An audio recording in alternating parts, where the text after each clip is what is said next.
Hello दोस्तों, मैं राकेश चौधरी आपका मैथमेटिक्स टीचर वेलकम करता हूं डिजिटल तैयारी के यूट्यूब चैनल पर। जैसा कि आपको पता है, हम बात कर रहे हैं राकेश यादव क्लास नोट्स के बारे में और हमारा उसमें टॉपिक चल रहा है। कौन सा टॉपिक है हमारा? उसमें हम देख सकते हैं मेंसुरेशन 3D,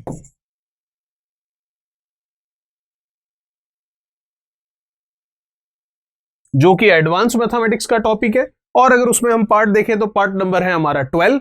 तो स्टार्ट करते हैं पार्ट नंबर 12 क्वेश्चन नंबर 51 के साथ। क्या कह रहा है क्वेश्चन नंबर 51? देखिए, क्वेश्चन नंबर 51 आपको कह रहा है कि किसी खोखले बेलन की ऊंचाई 14 सेंटीमीटर है, इसके अंतः वक्र पृष्ठीय क्षेत्रफल और बाहरी वक्र पृष्ठीय क्षेत्रफल का अंतर जो है वो आपको दे रखा 44 सेंटीमीटर स्क्वायर, और बेलन जो है 99 सेंटीमीटर क्यूब जो है धातु का बना है, मतलब उसका आयतन दे रखा आपको 99। तो बताइए इसकी अंतः और बाहरी त्रिज्या क्या होगी? तो आपको रेडियस निकालनी है अंदर और बाहर वाली। तो सबसे पहले इसका डायग्राम बनाते हैं, फिर आपको अच्छे से समझ आ जाएगा किस तरीके से होगा। देखिएगा, बात करते हैं, जैसा कि इसने कहा खोखला बेलन है। खोखला बेलन मतलब इस तरीके का।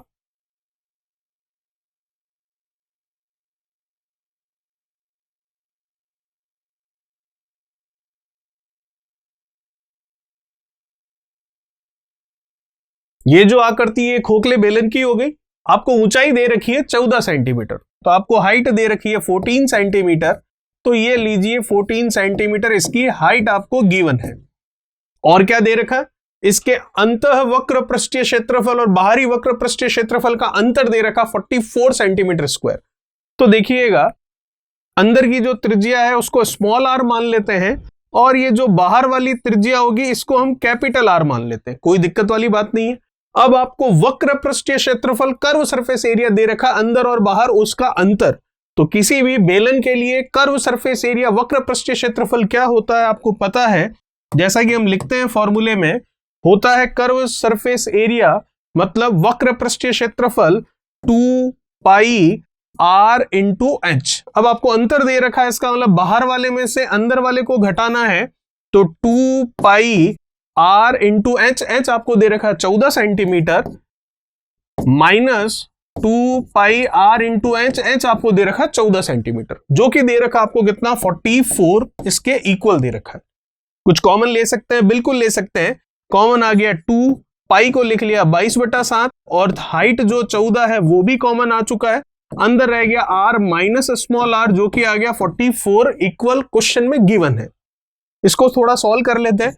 ये गया कितना 2 टाइम्स, ठीक है। 2 का 2 से गुणा कर लिया कितना 4। 22 का 4 से मल्टीप्लीकेशन कर लेते हैं, तो ये हो गया आपके 88।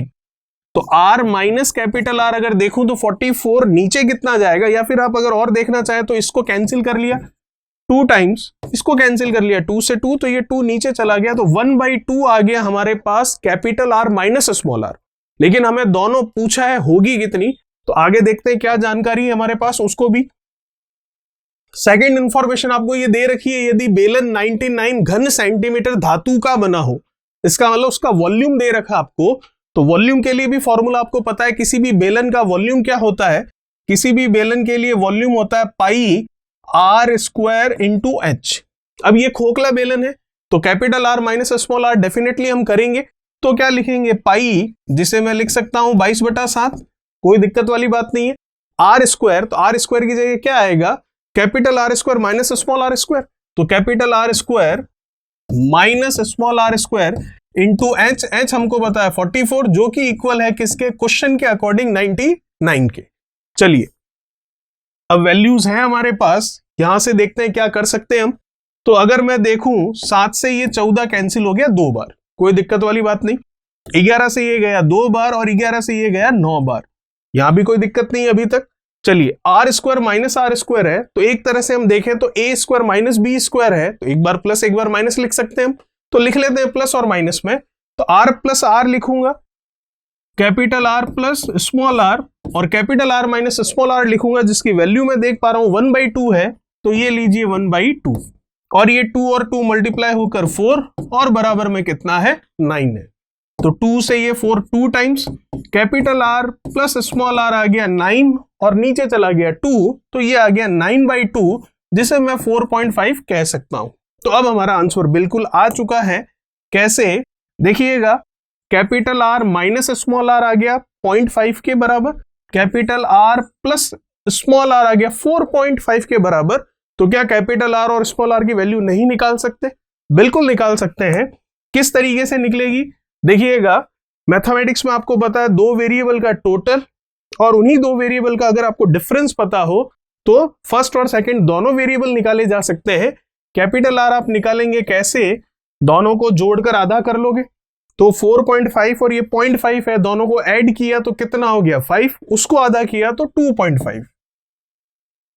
और स्मॉल आर निकालना है सेकंड वाला वेरिएबल, तो दोनों को घटाकर आधा कर लोगे, 4.5 में से 0.5 घटा दिया तो कितना रह गया 4, और उसका आधा कर लिया तो 2।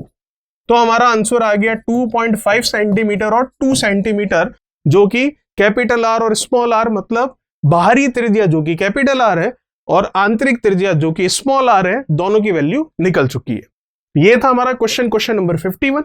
बात करते हैं नेक्स्ट क्वेश्चन 52 के बारे में। देखिएगा 52 क्या कह रहा है आपको?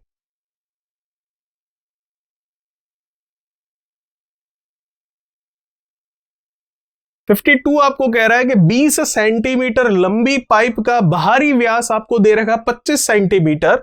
यदि पाइप की मोटाई 1 सेंटीमीटर हो तो पाइप का कुल पृष्ठीय क्षेत्रफल क्या होगा? चलिए, 20 सेंटीमीटर लंबा पाइप है, पहले तो इसका डायग्राम बना लेते हैं कैसा ये कह रहा है। तो डायग्राम किस तरीके से बनेगा देखिएगा। अब मोटाई के बारे में बात कर रहा है तो इस तरह का आपको पता है,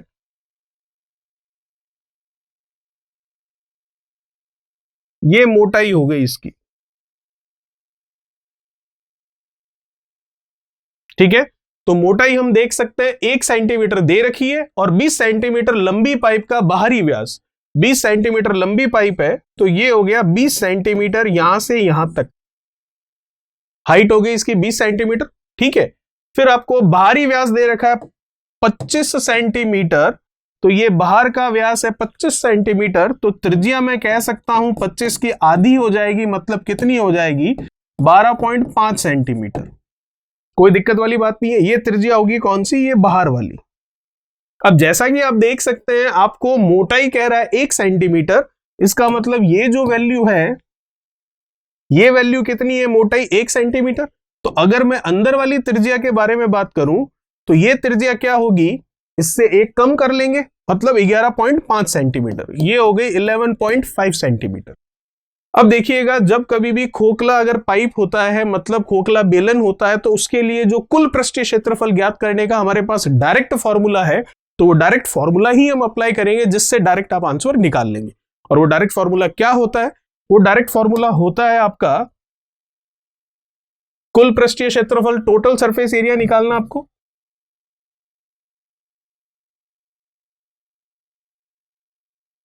तो टोटल सरफेस एरिया होता है आपका 2 पाई, पाई का मतलब 22/7 capital R plus small R.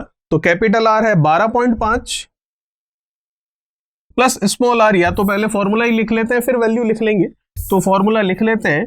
तो फॉर्मूला हो गया आपके 2 pi capital R plus small R multiplication में हाइट प्लस टी, टी मतलब थिकनेस मतलब मोटाई, जो कि ये कह रहा है कितनी है 1 सेंटीमीटर। वैल्यू रख लेते हैं अब सीधी की सीधी।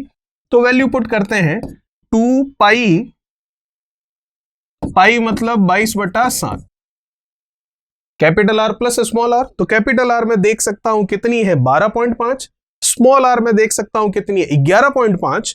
तो 12.5 और 11.5 को ऐड करके लिख लेते हैं। 12.5 और 0.5 कितना हो गया 13, 13 और 11 अगर मैं देखूं तो कितना हो गया 24। H प्लस टी मतलब हाइट प्लस इसकी थिकनेस। तो हाइट में देख रहा हूं कितनी दे रखी है 20 नहीं 25 है, तो ये लीजिए 25 देख ले, अच्छा सॉरी 20 ही है, 25 तो आपको व्यास दे रखा है। तो 20 है तो 20 है तो 20 ले लेते। तो हाइट हो गई 20 प्लस टी, टी मतलब थिकनेस जो कि दे रखी है कितनी 1, तो 20 और 1 कितना 21। अब जो कैंसिल हो रहे हैं उनको कैंसिल करना है सिर्फ। तो कैंसिल होने के लिए 7 से ये 24 जाएगा, कितने सॉरी 7 से ये 21 जाएगा, कितनी बार 3 बार। अब और कुछ कैंसिल हो रहा है नहीं, तो ठीक है 3 का 2 से गुणा कर लिया, कितना हमने 6, 22 का 6 से गुणा कर लेते हैं। तो 22 का 6 से गुणा किया 3 का 2 से हो गया 6, 22 का करते हैं 6 से, तो 6 का 2 से 12, फिर 6 का 2 से किया 12 और एक कितना 13, 132 का आप चॉइस से गुणा करना है तो आपका आंसर मिल जाएगा। तो कितना होगा देख लेते हैं। 132 का चॉइस से गुणा करते हैं, 4 का 2 से 8 हो गया, ये कितना हो गया 12 और ये कितना हो गया 5, फिर इसको देखें तो ये 4, ये 6 और ये कितना 2, तो ये आ जाएगा आपके 8, 6, फिर ये कितना 11 और ये 2 और एक कितना 3। तो हम कह सकते हैं कि इसका आंसर होगा 3168। अब आपको क्षेत्रफल कह रहा है तो सेंटीमीटर स्क्वायर हो जाएगा, तो आंसर हो गया सेंटीमीटर स्क्वायर में, और हिंदी में कहें तो वर्ग सेंटीमीटर। तो ये था आपका क्वेश्चन नंबर 52, जिसके लिए सीधा हमने टोटल सरफेस एरिया का फॉर्मूला लगाया, जो कि 2 pi capital R plus small r h plus T for thickness मतलब मोटाई, तो डायरेक्ट आपका आंसर आ गया।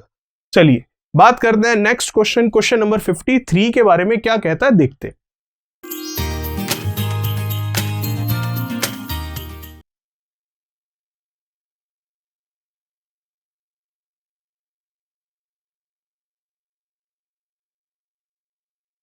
फिफ्टी थ्री आपको कह रहा है कि एक कमरा है जो कि 8 मीटर लंबा है, 6 मीटर चौड़ा है और 3 मीटर ऊंचा है। ठीक है, इसका मतलब घनाभ हो गया एक तरह से। फिर इसमें 1 से 1/2 मीटर और 1 मीटर की 2 खिड़कियां हैं, लंबाई और चौड़ाई दे रखी है खिड़की की, इसका मतलब आयत हो गया रेक्टेंगल।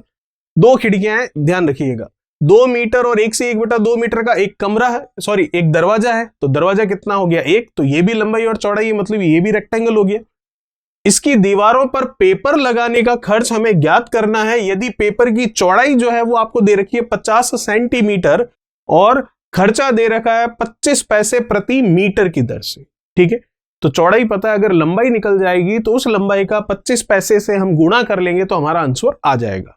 तो देखिएगा, सबसे पहले तो कमरे की बात कर रहा है और हमें लगाना है पेपर, तो पेपर डेफिनेटली उसकी चारों दीवारों पर ही लगेगा, फर्श पर और छत पर तो लगेगा नहीं। तो पहले तो वो एरिया निकालते हैं जहां पर आपको पेपर लगाना है, तो क्षेत्रफल निकालते हैं जहां पर पेपर लगना है। ठीक है, तो सबसे पहले तो दीवारों का क्षेत्रफल देखते हैं जहां पेपर लगेगा, तो चारों दीवारों पर ही लगेगा। तो अगर पूरे घनाभ का क्षेत्रफल देखें तो क्या होता है 2LB BH और क्या HL, यही होता है। लेकिन LB अब इसमें काम में नहीं लेना है, क्योंकि LB होता है लंबाई चौड़ाई मतलब फर्श और छत का, तो वो तो हम वहां पर तो पेपर लगाएंगे नहीं, केवल 4 दीवार पर लगाएंगे। तो वो एरिया जहां पर आपको पेपर लगाना है वो हो जाएगा 2 ब्रैकेट BH प्लस HL। इसमें से H भी कॉमन ले सकते हैं, तो इसमें से मैंने H कॉमन ले लिया और अंदर रह गया आपके B प्लस L। चलिए, अब ये क्षेत्रफल, अब हम वो क्षेत्रफल देखने जा रहे हैं जहां आपको पेपर लगाना। तो ये तो चारों दीवारों का क्षेत्रफल हो गया, लेकिन इन दीवार पर खिड़कियां भी हैं, तो वहां पर तो पेपर लगेगा नहीं, तो उसको हम घटा देते हैं।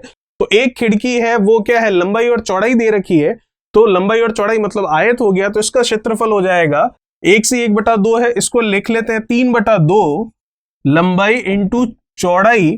ये एक खिड़की के लिए 2 खिड़कियां हैं, तो इसका 2 से गुणा कर लेते हैं, ये इसमें से माइनस कर देंगे।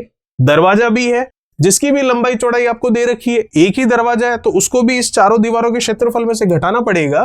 तो लंबाई इंटू चौड़ाई, ये लंबाई इंटू चौड़ाई, इसको लिख लेते हैं हम क्या 3/2, एक ही दरवाजा है तो सीधा इसको माइनस कर लेते। ठीक है, अब ये H B और L इनकी वैल्यू लिख सकते हैं। उससे पहले कुछ कट रहा है तो देख लीजिए, 2 से 2 गया डेफिनेटली, ये 2 से 2 गया।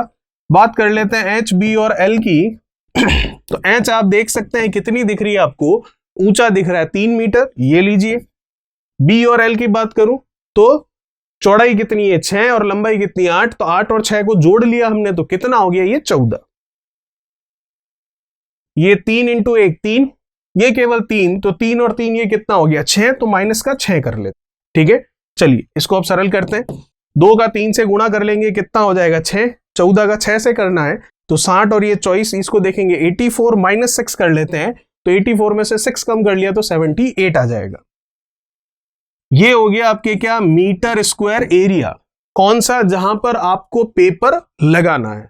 ठीक है, चलिए आगे देखते हैं। अब तो पेपर लगाना है वो क्षेत्रफल ये है, और पेपर जो है उसकी आपको दे रखी है क्या चौड़ाई, किसमें किसमें दे रखी है सेंटीमीटर में, इसको मीटर में बदल लेते हैं।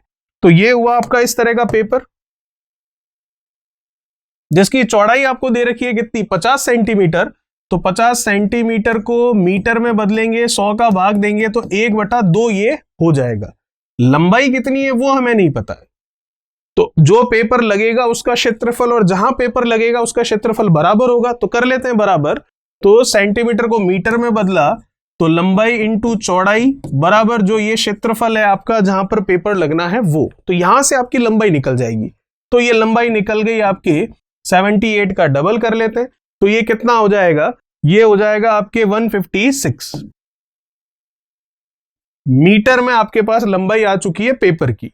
और पेपर की रेट दे रखी है 25 पैसे प्रति मीटर, तो पैसे दे रखे हैं तो रुपए में बदल लेंगे। 25 पैसे का मतलब होता है 1/4 रुपए, क्योंकि पैसे को रुपए में बदलना है, 100 का भाग दे दो, 25 में 100 का भाग दिया, 1/4 हो गया। तो हमारी जो खर्च है वो फाइनली हम कह सकते हैं कि खर्च कितना आ जाएगा, लंबा पेपर है 156 मीटर का और खर्च आ रहा है प्रति मीटर के लिए 1/4 रुपए, 25 पैसे मतलब 1/4 रुपए। इसको कैंसिल कर लेते हैं, 156 अपॉन 1/4 है, तो मैं देख सकता हूं 4 से ये कैंसिल हो रहा है। सबसे पहले 3 टाइम्स कितना हो गया 12, रिमेनिंग कितना है 3, तो ये 36 हुआ, तो अब 9 टाइम्स जाएगा। तो फाइनली हम कह सकते हैं आंसर आएगा 39 रुपीज। इसका मतलब जो ये क्वेश्चन कह रहा है कि आपको कितना रुपया खर्च करना पड़ेगा दीवारों पर पेपर लगाने के लिए, तो आंसर हो गया 39 रुपीज। ये था क्वेश्चन नंबर 53। बात करते हैं क्वेश्चन नंबर 54 की हमारे नेक्स्ट पार्ट में। तब तक चैनल को सब्सक्राइब, वीडियो को लाइक, शेयर और कमेंट बॉक्स में कमेंट्स कीजिए। Thank you so much. Please like, share, subscribe digital तैयारी।